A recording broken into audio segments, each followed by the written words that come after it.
Bismillahirrahmanirrahim. Assalamualaikum warahmatullahi wabarakatuh. Waalaikumsalam. Alhamdulillahirabbil alamin. Wa bihi nasta'inu ala umuri dunya waddin. Wa la 'udwana illa 'alal zalimin. Wa nashhadu an la ilaha illallah wahdahu la syarika lah. Wa nashhadu anna Muhammadan 'abduhu wa rasuluh. Sallallahu alaihi wasallam man la nabiyya ba'd. Fa ya ayyuhal hadirun rahimakumullah, inni usikum wa iyaya bitaqwallah faqad fazal muttaqun. Ya ayyuhalladzina amanu taqullaha haqqa tuqatih wa la tamutunna illa wa antum muslimun. Shadaqallahul azim. Ma'asyiral muslimin, sidang jamaah maghrib yang dimuliakan Allah Subhanahu wa taala. Kembali kita bersyukur kepada Allah Subhanahu wa taala yang hingga detik ini sampai malam ini Allah Subhanahu wa taala tidak pernah bosan dan tidak pernah henti-hentinya mencurahkan segenap nikmat dan karunia-Nya kepada kita bersama. Jangan dikira yang namanya nikmat hanyalah uang yang melimpah atau mobil yang mewah atau rumah yang megah, tidak. Tetapi setiap hembusan nafas itu adalah nikmat. Jantung kita bisa berdetak secara normal, tidak perlu kita pergi ke rumah sakit. Itu juga adalah nikmat. Bahkan mampunya kita pada malam hari ini melangkahkan kaki, mengayunkan tangan, pergi ke rumah Allah Subhanahu wa taala ini, menunaikan kewajiban kita sebagai seorang muslim, melaksanakan salat maghrib secara berjamaah, kemudian kita duduk sejenak beriktikaf sampai datang masuknya waktu isya. Mampu kita mengerjakan semua itu dengan leluasa, maka semua itu juga adalah nikmat. Entah berapa banyak orang di luar sana yang tidak mampu untuk pergi ke masjid pada malam hari ini. Boleh jadi kesehatan yang kurang, boleh jadi kesempatan yang tidak memiliki. Ya. Ibu bapak pergi tadi ke masjid bisa jalan kaki. Lihat yang pergi ke masjid tadi naik kursi roda. Atau di bapak apa yang kamu saja ada? Tidak ada. Alhamdulillah bisa kita pergi dengan tenaga kita sendiri, maka itu merupakan bukti curahan nikmat dan kasih sayang Allah masih cukup untuk diri kita. Maka sudah itulah kita sebagai seorang mukmin untuk mensyukuri setiap nikmat itu, agar kelak Allah Subhanahu wa taala senantiasa terus menambahkan nikmatnya kepada kita. La in syakartum la azidannakum. Kalau kamu bersyukur, aku tambah nikmat tadi. Tapi kalau kamu kufur, Allah tidak katakan akan aku cabut nikmat kesehatan yang kamu miliki. Kalau kamu tidak bersyukur, akan aku tarik mobil yang telah aku berikan. Tidak itu kata Allah. Tapi apa kata Allah? Wala in kafartum, kalau kamu kufur, inna adzabi lasyadid. Ingat, azabku sangat pedih. Kamu boleh saja tidak bersyukur, uangmu masih banyak. Kamu tidak bersyukur, kesehatanmu masih sempurna. Tapi nanti ketika azabku datang secara tiba-tiba, saat itulah kamu tidak bisa lagi menolak azab dan cinta Allah Subhanahu wa taala. Maka mari sama-sama kita tingkatkan rasa kesyukuran kita kepada Allah. Semoga itu semua menambah nikmat yang Allah berikan kepada kita. Selanjutnya setelah menyampaikan salam, tidak lupa pula kita kirimkan kepada junjungan alam Nabi besar Muhammad sallallahu alaihi wasallam dengan mengucapkan Allahumma shalli ala Muhammad wa ala ali Muhammad. Mudah-mudahan dengan memperbanyak salawat kepada beliau, kita termasuk di antara umatnya yang berhak mendapatkan syafaat dari beliau yaumil mahsyar. Amin ya rabbal alamin. Man shalla alayya salatan wahidah, siapa yang bersalawat kepadaku satu kali saja, sallallahu alaihi wasallam, maka Allah akan bersalawat kepadanya 10 kali. 10 kali Allah membalas ibu dan bapak. Coba bayangkan, 1 kali kita bersalawat, 10 dibalas oleh Allah. Itu sama modal apa ibu yang menggali di pasar, modal 1.000 untung 10.000. Lihat kilo-kilo pak kita menggali, modal 1.000 untung 10.000. Ada begitu pak? Ada ya. Paling kali mungkin modal 1.000 untung 500 ya, itu mantap pak. Atau modal 1.000 untung 2.000, itu saat yang mana? Tetapi modal 10 1000, untung 10.000, itu perkara yang sungguh luar biasa. Dan begitulah Allah memberikan balasan kepada hamba-hambanya manakala mereka merutinkan membaca salawat. Maka minimal kita perbanyak salawat kepada Nabi. Apalagi kita pada malam hari ini, malam Kamis, malam Jumat, ya, hari-hari yang penuh kemuliaan. Kita masuk kepada permulaan hari Jumat, kita dianjurkan untuk memperbanyak salawat, untuk memperbanyak istighfar. Semoga itu semua semakin menambah rasa kecintaan kita kepada Nabi kita Muhammad sallallahu alaihi wasallam. Ibu dan bapak sedang jemaah maghrib yang dimuliakan Allah Subhanahu wa taala. Beberapa hari yang lalu kita lihat berita di televisi, ada seorang anak yang menggugat bapaknya ke pengadilan. Seorang anak menggugat bapaknya ke pengadilan. Tak jauh sebelum itu, beberapa hari sebelumnya, seorang anak juga menggugat ibunya ke meja pengadilan. Coba bayangkan ibu dan bapak. Anak yang dibesarkan semenjak kecil, dilahirkan dengan peras keringat banting tulang, bersimbah darah ketika melahirkannya, dibesarkan dengan pengorbanan yang tidak sedikit. Lalu ketika besar kemudian justru malah memperkarakan orang tuanya. Apa perasaan kita sebagai orang tua yang pernah punya anak? Ketika kecil bukan main harapan kita kepada anak. Berharap semoga anak tadi menjadi orang-orang yang bisa menjadi penerus kita di hari yang akan datang. Tapi ternyata setelah besar, orang tua yang diperkarakan oleh anak tadi. Tentu ini sebuah berita yang mengejutkan sekaligus menyayat hati kita. Tetapi itulah realitanya yang kita temukan pada hari ini. Padahal kalau kita mengkaji ibu dan bapak, keberadaan anak, kalau kita perhatikan dalam kehidupan sehari-hari, anak dianggap sebagai perhiasan kehidupan duniawi. Ya, nah? Bahkan Al-Quran sendiri mengatakan, al-malu wal banun zinatul hayatid dunya. Harta benda dan anak-anak itu merupakan perhiasan kehidupan duniawi. Bahkan kalau kita perhatikan ibu dan bapak dalam sebuah keluarga, andai tidak ada anak, walaupun rumah megah, ya, lantainya mengkilat, rumahnya bertingkat, tetapi kalau tidak ada anak, sepi rasanya rumahnya, begitu Pak ya. Langang terasa rumah.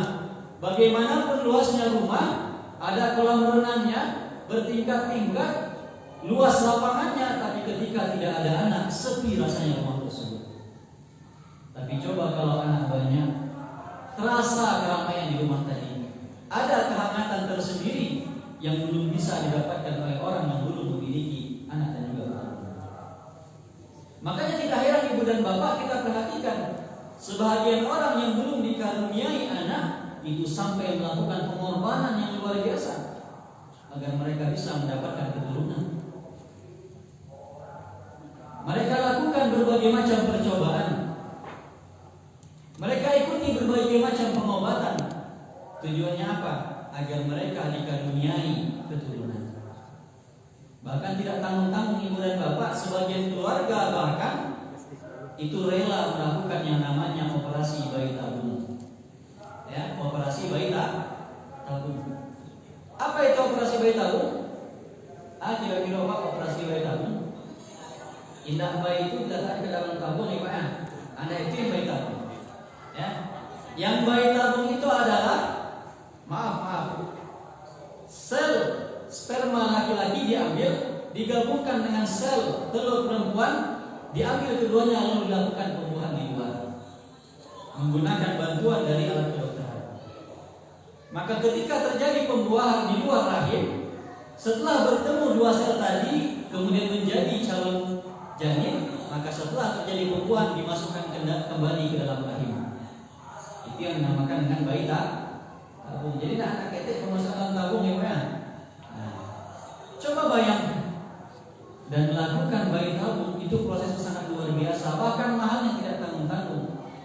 Biayanya bahkan bisa sampai puluhan juta, bahkan ratusan juta. Tapi seperti itulah usaha orang-orang ketika mereka mendambakan lahirnya anak dalam kehidupan rumah tangga mereka. Mungkin kalau ibu bapak mengikuti perkembangan, ya, beberapa bulan yang lalu kita sempat dihebohkan upaya bayi tabung ya. Lihat nampak berita itu. Ada nampak Pak? Artis melakukan upaya bayi tabung.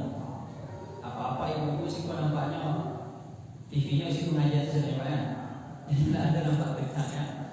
Ya, kita temukan bahwa di media sosial, media cetak, media elektronik ada artis yang berupaya melakukan upaya bayi tabung. Supaya apa? Supaya mendapatkan keturunan. Begitulah keberadaan anak dalam sebuah keluarga. Begitu sangat didambakan dan diimpikan. Bahkan rela mereka keluarkan uang puluhan bahkan ratusan juta untuk bisa diberikan karunia anak. Maka kita sama-sama mendoakan bagi keluarga yang belum dikaruniai anak, kita berdoa semoga Allah memberikan kemudahan, dapat juga hendaknya mereka keturunan. Amin ya rabbal alamin. Tetapi kita sebagai seorang muslim, kita diajarkan dalam agama ini bahwa yang namanya anak itu tidak hanya sekedar sebagai perhiasan duniawi semata. Tidak hanya sebagai perhiasan. Karena anak itu ibu dan bapak, sebagaimana dia perhiasan, ada kalanya juga anak-anak tadi bisa menjadi musuh bagi orang tuanya. Bisa menjadi musuh. Coba lihat. Dalam Al-Quran dikatakan, Inna min azwajikum wa auladikum aduwwan lakum fahdharuhum. Sesungguhnya di antara sebagian istri-istrimu, sebagian anak-anakmu, kelak ada yang akan menjadi musuh bagimu. Maka hati-hatilah. Mungkin itu yang sering kita temukan pada hari ini ibu dan bapak, beberapa kasus di mana anak-anak kemudian menjadi musuh bagi orang tuanya. Bukan malah menggembirakan, justru malah menimbulkan kekecewaan bagi kedua orang tuanya. Maka di dalam Islam anak tidak hanya diposisikan sebagai perhiasan saja, tetapi lebih jauh daripada itu. Bahwasanya anak telah diharapkan agar bisa menjadi investasi bagi kedua orang tuanya. Investasi. Ketika kelak kita sudah meninggal dunia ibu dan bapak, ketika kita tidak lagi di muka bumi ini, ada anak yang kita harapkan menjadi penerus kita, yang ketika dia berdoa, doanya sampai kepada kita. Ketika dia beramal, amalan pahalanya bisa dia kirimkan hadiahnya untuk kita. Itu yang kita harapkan sebagai orang tua. Makanya dalam sebuah hadis dikatakan, idza mata ibnu adam in qata'a amaluhu illa min salas. Kalau meninggal manusia, maka terputus semua amal perbuatannya kecuali tiga. Apa itu? Yang pertama adalah sedekah jariah. Yang kedua adalah ilmu yang bermanfaat.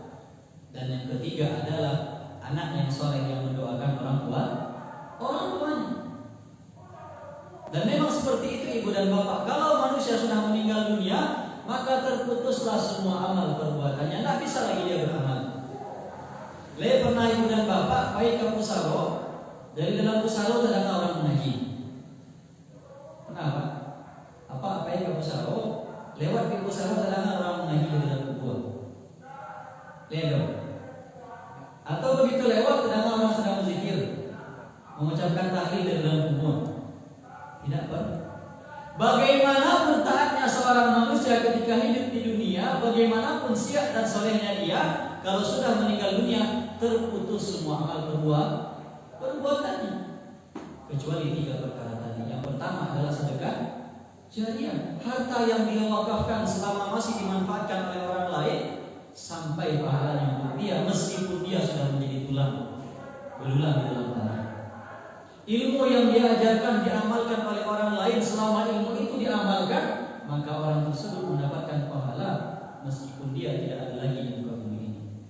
Dan yang ketiga, anak yang soleh yang dia didik, yang dia ajari tentang ketaatan, tentang keberagamaan. Ketika dia meninggal dunia, selama anaknya mendoakan orang tuanya, selama anaknya beramal dengan ajaran orang tuanya, maka selama itu juga orang tua mendapatkan kiriman pahala kebaikan dari anaknya. Tapi terkadang disitulah masalahnya ibu dan bapak, bahwa seorang anak itu sangat mustahil sekali dia lahir langsung dalam kondisi soleh-soleha.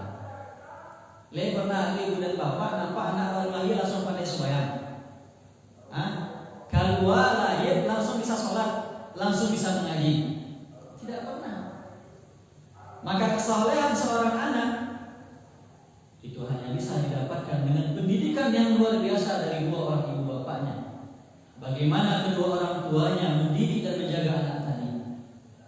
Bagaimana orang tuanya menanamkan nilai-nilai agama. Bagaimana orang tuanya menanamkan nilai-nilai ketaatan.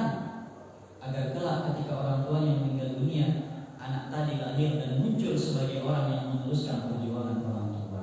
Itulah nanti akan menjadi amal-amal yang tidak akan terputus pahalanya kepada kedua orang tua. Tapi sekarang disitulah masalahnya ibu dan bapak. Bahwa kesolehan tadi tidak pernah datang secara instan. Tidak pernah simsalabim abad-abad langsung menjadi soleh anak tersebut. Tapi harus ada sentuhan orang tua di sana. Disinilah pentingnya kita melihat peran orang tua harus dalam menjaga fitrah anak tadi. Kita pernah mendengar sebuah hadis. Nabi kita Muhammad SAW pernah mengatakan, kullu mauludin yuladu 'alal fitrah. Setiap anak yang baru dilahirkan di muka bumi ini, maka semuanya mereka dilahirkan dalam kondisi fitrah beragama Islam. Fa'abawahu yuhawidanihi. Maka kedua orang tuanya lah nanti akan menentukan, ia akan merubah fitrah Islam tadi, merubah anak tadi menjadi Yahudi, au yunasirani, atau merubahnya menjadi Nasrani, au yumajjisani, atau merubah anaknya menjadi majusi penyembah api. Ini hadis ini ibu dan bapak kalau kita kaji secara mendalam, mendetail, sungguh ngeri luar biasa kita mendengar.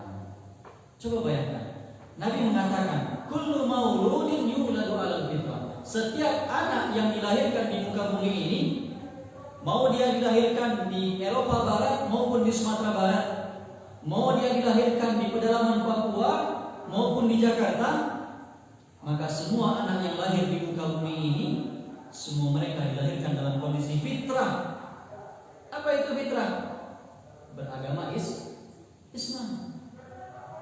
Bahkan semua manusia ini ibu dan bapak, kita juga termasuk, sebelum kita dilahirkan itu semua kita beragama Islam. Islam kita ingin ibu bapak sebelum kita lahir di muka bumi ini. Ya, bahkan sebelum kita lahir kita pernah sama-sama berjanji kepada Allah.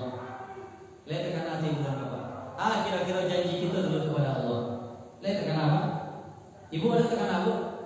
Kita dulu pernah berjanji kepada Allah, sama-sama kita berjanji. Ambo pun dapat tekan apa? Ya. Tetapi Allah sendiri yang mengabarkannya kepada kita. Dalam satu ayat Quran Allah mengatakan, wa id akhadha rabbuka min bani Adam. Dan ingatlah dahulu ketika Allah mengambil perjanjian dari kita manusia. Dahulu ketika kita masih menjadi roh, sebelum kita dilahirkan ke muka bumi ini, kita semua roh. Ketika itu Allah mengambil perjanjian dari kita semua. Apa kata Allah? Alastu bi rabbikum. Allah bertanya kepada kita waktu itu, semua kita. Allah bertanya, bukankah aku ini Tuhan kalian semuanya? Dan apa jawaban kita? Ini harus kita perhatikan ibu dan bapak. Kita menjawab sama-sama ketika itu, qalu bala syahidna. Benar ya Allah, kami bersaksi bahwa Engkaulah Tuhan kami. Jadi kita ini semuanya ibu dan bapak dahulu bersaksi bahwa Allah lah Tuhan kita. Mau dia sekarang seorang muslim maupun Nasrani, dia bersaksi dahulu. Mau dia penyembah api maupun penyembah berhala, dia bersaksi dahulu bahwa Tuhan kita adalah Allah. Tidak ada yang menyelisih itu semua. Kalau bukan Allah yang beritahu kita dalam Al-Quran, mungkin kita juga tidak tahu. Sekarang Allah beritahu kita dalam Al-Quran, kita telah bersaksi. Disitulah petakannya dimulai. Disitulah musibahnya bermula. Apa itu? Ketika dia dilahirkan ke muka bumi ini, apa yang terjadi?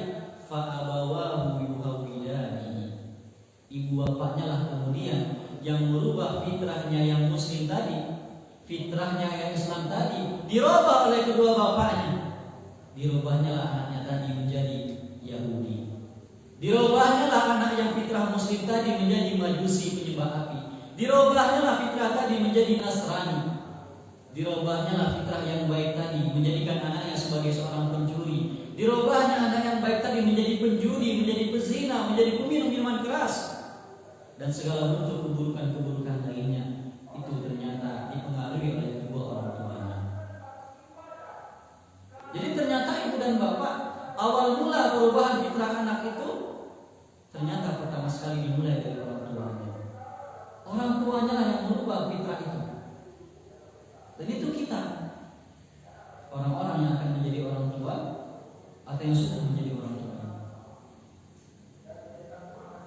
kita mungkin bisa beralasan atau mengatakan bahwasanya kalau seandainya fitrah seorang anak berubah, itu karena dia salah pergaulan, itu karena dia di bawah teman-temannya, itu karena dia memasuki sekolah. Benar, memang pengaruh itu datang dari luar. Tapi bukankah yang pertama sekali mereka saksikan, yang paling sering mereka lihat adalah kedua orang tuanya?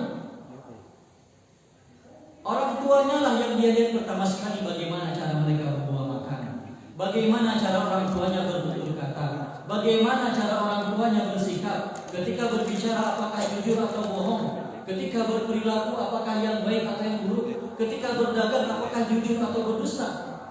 Bukankah itu semua dia lihat sehari-hari dalam orang tuanya? Ketika dia menemukan orang tuanya melakukan sesuatu, pasti itu akan dicontoh oleh anaknya. Bahkan para ahli mengatakan dalam usia 0 sampai 4 tahun itu adalah masa-masa di mana anak merekam dengan baik apa yang dia perhatikan.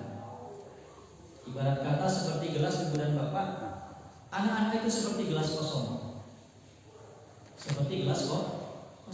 Apapun yang akan diisi, lama-kelamaan dia akan pun dan akan melimpah seperti apa yang diisi. Kalau kita tidak mengisinya dengan kebaikan, maka orang-orang luar yang akan mengisinya dengan keburukan. Maka sekarang pertanyaannya, ketika dia sedang kosong, siapa yang kita berikan kesempatan untuk mengisinya? Kita akan jadi peserta mengisinya tadi atau orang lain? Kalau kita yang mengisinya, dengan apa kita isi? Dengan nilai-nilai kebaikan dan ketaatankah? Atau justru dengan nilai-nilai yang merusak fitrahnya tadi? Maka di sini nampak peran besar orang tua. Orang tua lah yang menjadi penentu di awal bagaimana kelak anaknya di masa yang akan datang. Maka kalau kita mau bertanya tentang bagaimana generasi Islam, bagaimana generasi kita di masa yang akan datang, itu sangat tergantung bagaimana pendidikan anak-anak di zaman ini. Dan jika kita berbicara tentang bagaimana pendidikan anak-anak di zaman ini, maka kita akan kembali bertanya bagaimana kualitas-kualitas orang tua di zaman sekarang. Karena para orang tua lah yang menjadi penentu pertama bagaimana anaknya nanti ke depan. Apakah akan menjadi baik dan menjalani sesuai fitrahnya ketika dia pertama kali dilahirkan, atau justru orang tuanya lah yang merubah fitrah yang baik tadi kepada yang tidak baik, merubah fitrah Islam tadi menjadi Yahudi, merubah fitrah Islam tadi menjadi Majusi ataupun juga Nasrani. Maka ini penting jadi perhatian kita, ibu dan bapak sekalian. Tentu ketika kita berbicara tentang persoalan seperti ini bukanlah perkara yang mudah, betul tidak mudah. Tetapi bukan berarti kemudian kita berhenti tidak melakukan upaya apa-apa. Harus ada perbaikan yang kita lakukan. Ya, ini menjadi tugas bersama bagi orang tua. Bahwa ternyata baik tidaknya generasi itu sangat sangat tergantung bagaimana orang tuanya memberikan perlakuan semenjak anak tadi usia kecil. Makanya dahulu mungkin kita pernah mendengarkan ada kisah seorang bapak itu pergi mengadu kepada Khalifah Umar bin Khattab ketika itu. Seorang bapak datang mengadu kepada Khalifah Umar. Beliau berkata, "Wahai Khalifah, aku ingin mengadukan kepada dirimu tentang anakku yang durhaka kepada kedua orang tuanya." Lalu kemudian Khalifah Umar berkata kepada bapak tadi, "Wahai bapak, mana anakmu? Coba bawa ke sini." Akhirnya apa? Dibawalah anak tadi menghadap kepada Khalifah. Kemudian Khalifah Umar bin Khattab ketika itu bertanya kepada si anak, "Wahai nak, benarkah engkau telah durhaka kepada kedua ibu bapak?" Apa jawaban anak tadi? Dia malah bertanya kepada Khalifah, "Wahai Khalifah, sebelum saya menjawab pertanyaanmu, saya mau bertanya." "Apa pertanyaanmu? Silakan berikan pertanyaan." Dikatakan oleh anak tadi, "Saya mau bertanya, wahai Khalifah, apakah saya sebagai seorang anak itu memiliki hak-hak dari kedua orang tua saya? Atau dalam bahasa lainnya, apakah kedua orang tua itu punya kewajiban terhadap anak atau tidak?" Itu bahasa lainnya. Dia bertanya, apakah sebagai anak saya ini punya hak terhadap orang tua atau tidak? Apa jawaban Khalifah Umar bin Khattab ketika itu? Ya, seorang anak itu memiliki hak-hak terhadap kedua orang tuanya. Coba sebutkan oleh Khalifah, apa saja hak-hak tersebut? Dijelaskan oleh Khalifah Umar bin Khattab ketika itu. Yang pertama adalah di antara hak yang berhak dimiliki oleh seorang anak dari kedua orang tuanya, bahwa bapaknya mencarikan ibu yang baik untuk dirinya. Bapaknya mencarikan ibu yang baik yang baik.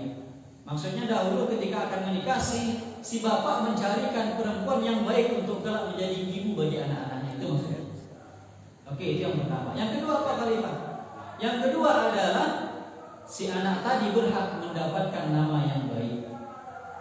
Karena di dalam Islam kita mengenal yang namanya nama itu adalah doa.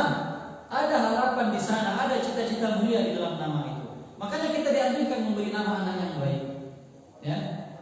Dan sampai salah memberikan nama, ya. Tetapi meskipun kita dianjurkan mencari nama yang baik, bukan berarti yang baik-baik itu semuanya kita cari di Al-Quran. Nah, nampak dalam Al-Quran, tapi dia nama anak, saya nama anak Al-Baqarah. Ya. Nah, padahal Al-Baqarah artinya sapi kan. Meskipun dalam Al-Quran bukan berarti semuanya bisa diambil.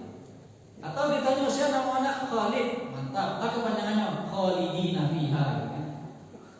Nah, itu kan neraka kan berbahaya juga kan, Khalidina fiha. Nah, tapi kalau Khalid bin Walid itu mantap. Ya.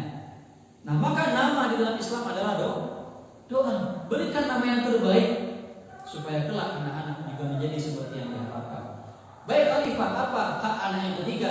Yang ketiga adalah anak berhak mendapatkan pendidikan Islam yang baik, pengajaran agama yang baik. Lalu kemudian apa kata anak tadi kepada khalifah? Wahai khalifah, dari 3 hak-hak seorang anak kepada kedua orang tuanya, tak satu pun yang aku dapatkan dari orang tuaku. Adapun yang pertama engkau katakan, si anak berhak mendapatkan ibu yang baik dari bapaknya, sementara bapakku ini menikahi seorang perempuan yang mana perempuan ini dahulu dimiliki oleh seorang penyembah api Majusi. Coba bayangkan, ibu saya itu dahulu dimiliki oleh seseorang Majusi, orang yang kerjaannya menyembah api. Kira-kira apa kebaikan yang bisa saya dapatkan dari ibu yang seperti itu? Itu yang pertama. Yang kedua, engkau katakan hak seorang anak adalah dia berhak mendapatkan nama yang baik. Sementara aku diberikan nama oleh orang tuaku dengan nama Ju'lun. Ju'lun itu bahasa Arab, kalau kita terjemahkan artinya sarang tua ibu dan bapak.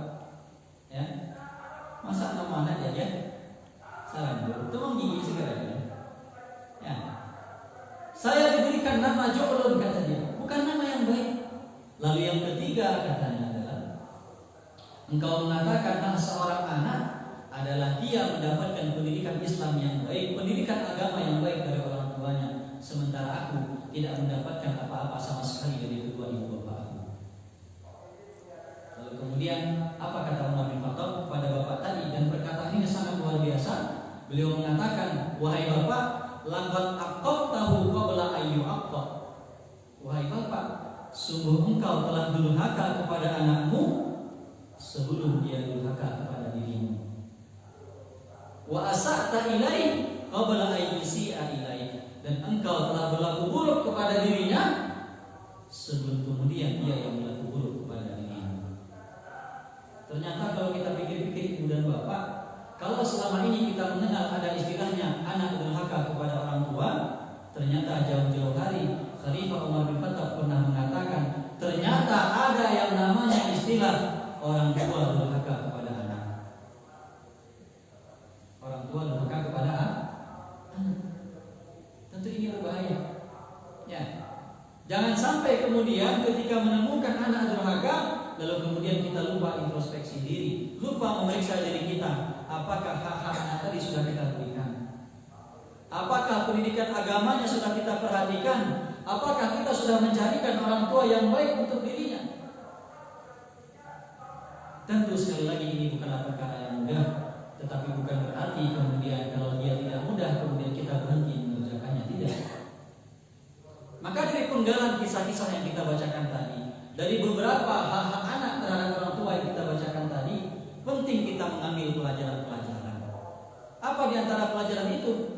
Tentu saja yang pertama adalah, kalau seandainya kita belum menikah, ya berarti ini syarat yang pertama itu ditujukan kepada orang yang belum menikah. Apa itu?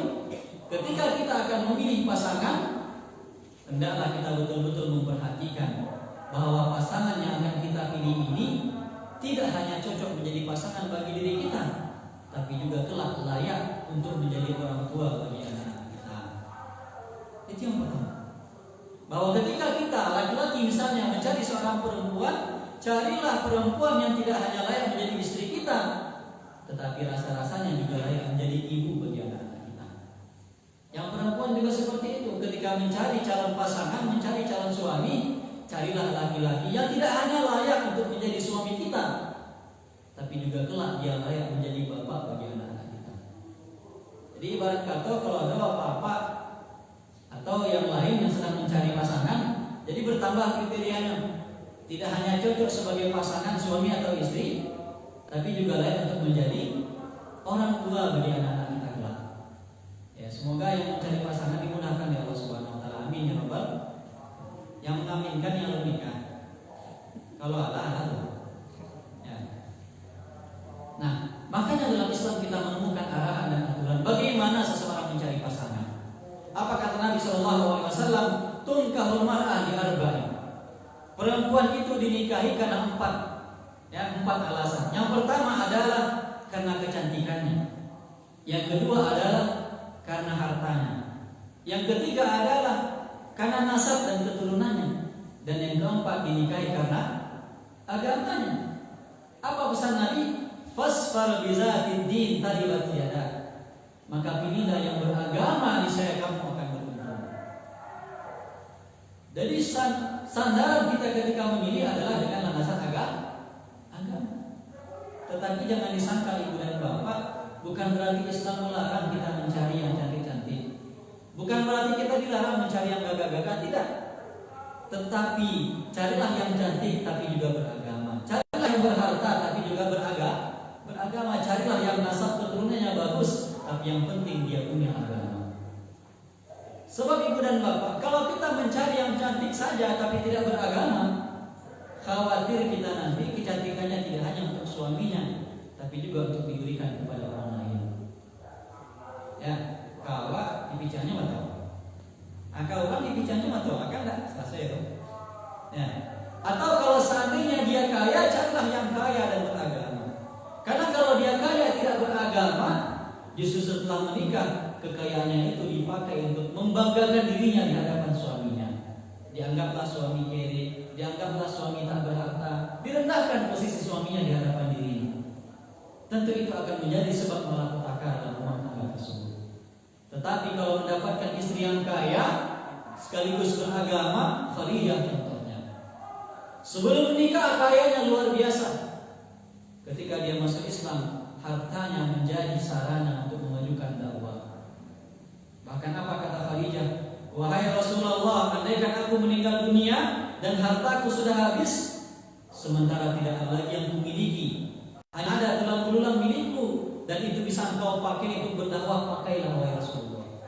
Seperti itu. Ya. Tapi tentu tidak perlu sampai begitu kan? Ya, mungkin aku bawa bisa pakai tulang-tulang itu. Cuma yang penting adalah ketika kita mendapatkan istri yang kaya tetapi beragama, maka kekayaannya akan dipakai untuk dakwah perjuangan fisabilillah. Kalau kita cari yang bernasab, berketurunan bagus, cari juga yang beragama. Supaya apa? Supaya ketika dia menikah, dia tidak bangga-banggakan kesukuannya, dia tidak banggakan keturunannya. Karena ada suami yang mesti dia hormati, ada suami yang mesti dia hargai. Begitu juga perempuan. Ketika dia mencari calon pasangan suami, carilah yang tidak hanya cocok sebagai suami, tapi juga layak untuk menjadi bapak bagi anak-anak. Makanya dalam Islam itu aturannya jelas. Kalau perempuan dicari dengan 4 alasan, maka untuk mencari laki-laki 2 ketentuannya.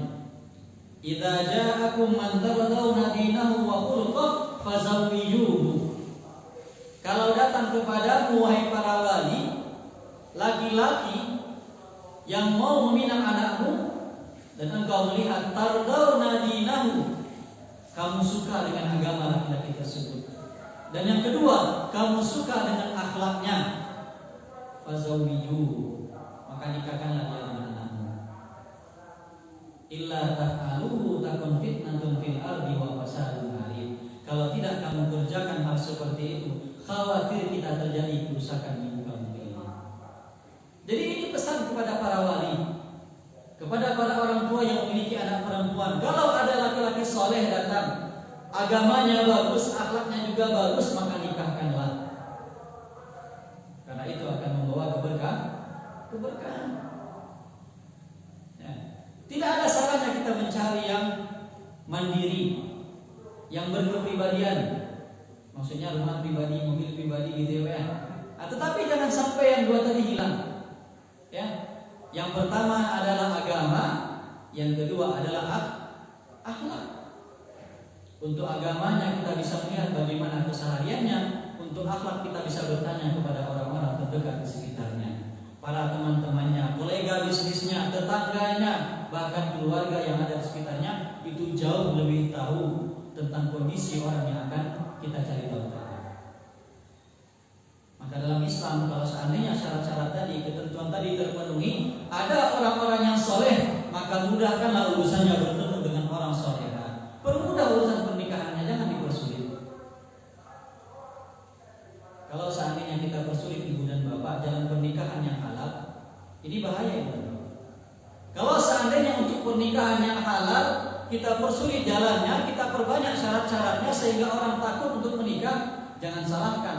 Kalau pintu halal ditutup, khawatir kita pintu yang haram yang akan terbuka. Pernikahan yang halal dipersulit, khawatir kita perzinahan yang akan dipermudah. Makanya yang harus kita perhatikan sekarang adalah bagaimana kita memudahkan jalan orang kalau dia mau menikah. Karena kalau seandainya itu dipersulit, khawatir pintu yang haram yang malah terbuka. Nah, maka kaidahnya sudah jelas. Kalau kita mencari perempuan, pilihlah yang karena agamanya. Silakan berikan tambah embel-embel yang lain. Dia kaya boleh, dia cantik boleh, dia juga berhartawan, bangsawan juga boleh. Yang penting dia punya agama. Dan mencari laki-laki juga sama. Silakan dia punya mobil pribadi, rumah pribadi dan segala macamnya. Yang penting dia punya agama, juga punya akhlak. Mudah-mudahan keturunan yang lahir setelah itu adalah keturunan yang berhak, yang bisa memperjuangkan Islam di masa yang akan datang. Itu bagi yang belum menikah. Bagaimana dengan yang sudah menikah? Nah, yang sudah menikah tentu sudah jelas tadi.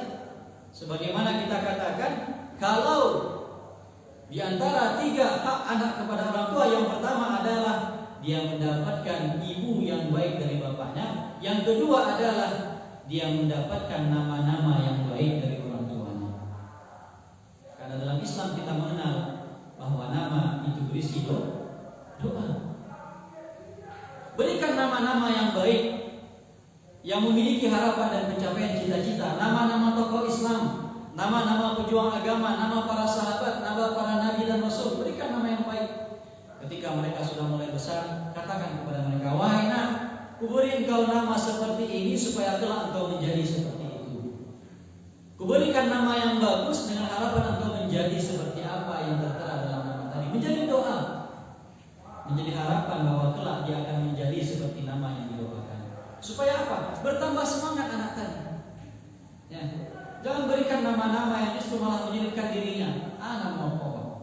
Ya, bingung dia dengan namanya sendiri. Maka berikanlah nama yang baik, karena nama itu adalah doa. Para ulama selainnya juga menjelaskan, kalaulah kita mungkin melakukannya ketika dia sudah lahir, azankan di telinga kanan kalau dia laki-laki, atau iqamatkan di telinga kiri kalau dia perempuan. Para ulama memang memperdebatkan tentang kesahihan hadis mengazankan anak ketika dia baru lahir. Ada ulama yang memperdebatkan masalah seperti itu. Tapi poin yang mau kita sampaikan di sini adalah kenapa yang diperintahkan mengazankannya itu diutamakan bapaknya, supaya ketika dia mendengarkan kalimat pertama yang dia dengarkan adalah kalimat Allahu Akbar, Allahu Akbar. Allah yang pertama sekali dia dengar di telinganya. Dan yang kedua yang mengazankannya adalah bapaknya. Supaya apa? Supaya dia mendapatkan sentuhan kasih sayang dari bapaknya. Ya. Karena selama 9 bulan dia sudah berada dalam rahim ibunya, mendapatkan kasih sayang seorang ibu, maka begitu keluar diimbangi dengan kasih sayang seorang bapak. Langsung dipeluk oleh bapak, diazankan di telinga kanan kalau laki-laki, diiqamatkan di telinga kiri kalau perempuan. Di hari yang ke-7 diberikan nama yang terbaik. Kalau ada rezeki diakikahkan. 2 ekor kambing kalau laki-laki, 1 ekor kambing kalau perempuan. Oh, tidak ada uang Ustaz di hari ke-7, biaya persalinan mahal. Boleh di hari ke-14. Tidak sanggup juga, boleh di hari ke-21. Tidak sanggup juga, boleh di hari lain setelah itu, kapanpun bisa. Selagi kita berrezeki, akikahkanlah anak tersebut. Itu salah satu upaya kita orang tua untuk menjaga fitrah anak tadi agar dia tetap dalam kefitrahannya sebagai seorang muslim. Lalu kemudian apa? Setelah dia berangsur beranjak dewasa, inilah anak yang ketiga, kita berikan pengajaran Islam yang baik kepada dirinya. Ketika usianya sudah menginjak usia 3 tahun, 4 tahun, ketika dia sudah mulai mengerti, ajarkanlah kepada mereka tentang tata cara berwudu, tentang bagaimana mengerjakan sholat. Kadang-kadang anak-anak itu tidak pun diajarkan, mereka akan selalu mengikuti apa kerja orang tuanya. Nampak orang tua masak, satu lonya masak-masak. Ya. Nampak orang tua cuci motor, hanya satu lo mau BMW, ya kan? Tak pula disiram kan? Kadang giginya suram disiram kan itu. Tetapi dia akan senantiasa meniru apa yang dikerjakan oleh orang tuanya. Nampak orang tuanya berwudu, dia pun juga akan tertarik untuk berwudu. Mulai dibiasakan. Ya. Makanya dalam Islam itu diajarkan, muru auladakum bis sholati wa huwa ibnu sab'in. Perintahkan anak-anakmu untuk sholat ketika mereka berusia 7 tahun. Tetapi kan kita tidak mungkin memulainya baru ketika di usianya 7 tahun itu, tidak. Kalau perintah itu datang di usia 7 tahun, maka mengajarnya, membiasakannya itu sudah bisa kita lakukan jauh-jauh hari sebelum dia berusia 7 tahun. Memang tidak ada ajaran pasti dari Islam di usia berapa kita menanamkan nilai-nilai kebaikan. Tetapi para ulama, para ahli psikologi mengatakan semakin dini justru semakin baik kita menanamkan nilai-nilai tersebut. Tunjukkan kepada anak bagaimana cara kita makan, baca bismillah dulu. Sebelum kita naik kendaraan, tunjukkan baca doa dulu. Ketika kita datang waktu azan, kita ajak dia berwudu. Ketika akan sholat, ajak dia ambil sejadah, berdiri dia di samping kita. Biasanya anak-anak kalau melihat orang tuanya terbiasa seperti itu, pasti dia juga akan mencontoh dan meniru. Itu jauh-jauh sebelum dia berusia 7 tahun. Jadi dengan dia melihat orang tuanya seperti itu, termotivasi juga dia melakukan ketaatan-ketaatan. Baru nanti usia 7 tahun, sebagaimana Nabi mengajarkan, perintahkan kepada dia, nah sholat yuk. Yuk kita ke masjid. Yuk kita mengaji. Supaya anak-anak mulai terbiasa. Ya. Makin lama makin besar, ajarkan kepada mereka, tunjukkan kepada mereka apa kewajiban yang mesti mereka lakukan. Sampai usia mereka nanti akil balik, ajarkan juga kepada mereka ini yang boleh dikerjakan, itu yang tidak boleh. Perkara nanti setelah dia akil balik dia tidak mau mengerjakan apa yang kita suruh, itu tanggung jawabnya sudah sampai kepada dirinya. Dia yang bertanggung jawab terhadap apa yang dia pilih. Sementara kewajiban kita orang tua untuk senantiasa mengingatkan tidak ada kubur selamanya. Maka itu yang kita lakukan. Maka selagi kita masih mampu, selagi kita masih bisa untuk menanamkan nilai-nilai kebaikan tadi, maka itu kita upayakan. Betul itu semua tidak mudah, tetapi bukan berarti kita kemudian menyerah untuk tidak melakukannya. Andai kita tidak mampu mengajarkan nilai-nilai tadi, maka berikanlah pendidikan agama kepada anak dengan mengantarkan mereka pergi mengaji. Antarkan mereka ke TPQ, antarkan mereka ke TPA, ke MDA, antarkan mereka ke pondok pesantren, sekolah-sekolah Islam. Supaya apa? Supaya proses pendidikannya bisa terjaga dengan guru-guru yang layak mengajarkan mereka. Berikan perhatian yang lebih kepada guru-guru mengajinya. Jangan sampai untuk les matematika, bahasa Inggris kita datangkan guru, kita bayar mahal-mahal. Untuk guru mengaji kita bayar dengan uang-uang sisa. Padahal kita mengharapkan anak kita itu selamat dunia akhirat. Kok bisa masuk surga? Itu harapan kita kepada guru mengajinya. Tapi ketika kita mengapresiasi guru-gurunya, kita berikan dengan harga-harga recehan saja. Maka berikanlah perhatian yang baik, berikanlah apresiasi yang tinggi kepada guru-guru mengajinya. Semoga anak-anak yang kita titipkan tadi bisa menjadi anak yang soleh dan soleha, yang kelak bisa menjadi investasi tabungan kita di hari kiamat kelak. Ketika kita sudah meninggal dunia, mereka tetap mendoakan dan mengirimkan pahalanya untuk kita bersama. Amin ya rabbal alamin. Mungkin itu bisa kita sampaikan, lebih dan kurang mohon maaf.